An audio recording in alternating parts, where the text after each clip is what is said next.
Hey, what's up everybody, how's it going? Today I have a new video series that I would like to share with you today. It's called, Is It Worth Farming? And today I'm going through the raid called Icecrown Citadel. And I'm going to run through it with a set of guidelines that I have to ensure that I get the maximum amount of gold possible. So my guidelines are, rule number 1 is to do the raid on the highest difficulty. So in this case, I will do it on 25-man heroic mode. I will kill everything, all the mobs, all the bosses, and I will sell all of the loot to the vendors. I will add the total amount of gold I got from selling it to the vendors, and I'll add that up with the amount of money that I looted from the mobs and the bosses. And if there's like a token piece that drops, like something that you have to redeem to get the piece of gear, I'll just sell the token rather than redeeming it and getting the gear. Now the total amount of gold you get is completely dependent on what drops from the bosses. For example, if a weapon drops, that may be worth like 30 gold or something, compared to like a necklace that's only worth about 11 gold or so. So that makes a difference in the long run. Now to answer that question, is it worth farming? The amount of gold I got from this run following the guidelines was 821 gold, and it took about an hour or less. And I would say it is worth farming because that money is guaranteed money. You're gonna get that money no matter what, as long as you sell all of it to the vendors. Cause like if you're farming for something that you have to sell in the auction house, you may or may not sell the item, so you may or may not get the money. So I'd say it is worth it because you get the guaranteed money from just going through the raid. So now I'm going to go through the different sections of the raid, starting with the room before Lord Morrogar. After looting everything, I got about 28 gold worth of stuff, which is okay because it only took a few minutes to clear. And then moving on to Lord Morrogar, he dropped about 55 gold worth of loot, and including the room before Lord Morrogar, that's about 83 gold for the first floor of Icecrown Citadel, which only took a few minutes to do, so that's not too bad to start it off. And then moving on to the second boss, Lady Deathwhisper, she dropped about 65 gold of loot alone, and adding that up with the total, it goes up to 148 gold, and that's only at the second boss. You're already doing pretty good for yourself. And one thing to remember is that at level 100, this is very easy to solo by yourself, so all this money can go straight to you. You don't have to split it with anybody else, and it should not take that long either. So after Lady Deathwhisper, you clear that hallway before the gunship, and including the gunship, I got 81 gold from those encounters, and that brings the total way up to 229 gold.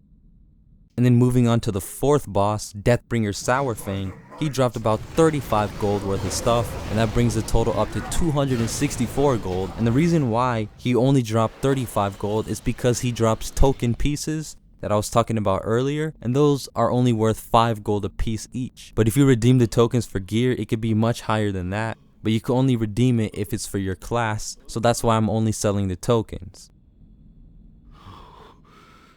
You will have a proper ceremony in Nagrand, next to the pyres of your mother and ancestors. And then after Deathbringer Saurfang, we go to like the plague area of Icecrown Citadel, and there's like a big room before you go to those 3 bosses over there. When you clear that room alone, that's about 34 gold, but I got lucky because the mobs dropped some epic BOE gear, and that was worth a lot by itself, so that definitely raised the amount of gold that I got, and that brings the total up to 298 gold. So after clearing that area of Icecrown Citadel, we finally move on to the bosses, Rotface, Festergut, and Professor Putricide.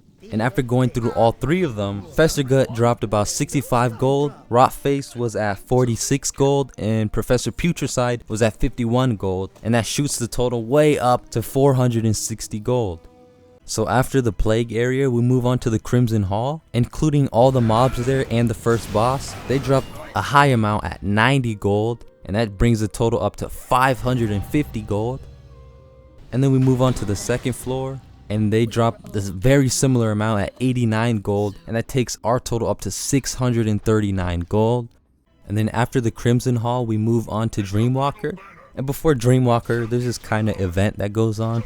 There's a lot of mobs there, but none of them drop gold except that little mini boss at the end, and that mini boss only drops 5 gold. And then we move on to the Dreamwalker, and at this point it would be very good if you had a healing spec. So in this case I went Restoration Shaman, and it didn't take that long. Even though I don't know how to play a healer, it was relatively simple. And the total I got from there was about 53 gold total. That's including the 5 gold from the mini boss.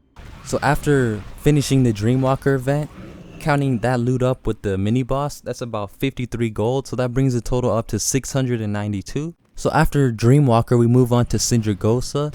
And including Sindragosa and all of the mobs that we killed before, it only dropped about 51 gold, which is kinda low, because Sindragosa is another boss that drops a lot of tokens, but I think she drops 1 extra gear that's not a token, so it's still kind of a low amount. So we're finally at the Lich King, and this was a much longer fight. And one thing to remember on heroic mode is that he has these little traps, that if you stand in them for a little too long, it's gonna shoot you off the platform and you'll instantly die and have to redo the fight. And the Lich King did pretty well, dropped about 78 gold worth of loot, and that brings our grand total up to 821 gold for the whole raid. Alright everybody, thanks for watching. Please subscribe to my channel and stay tuned for the next one.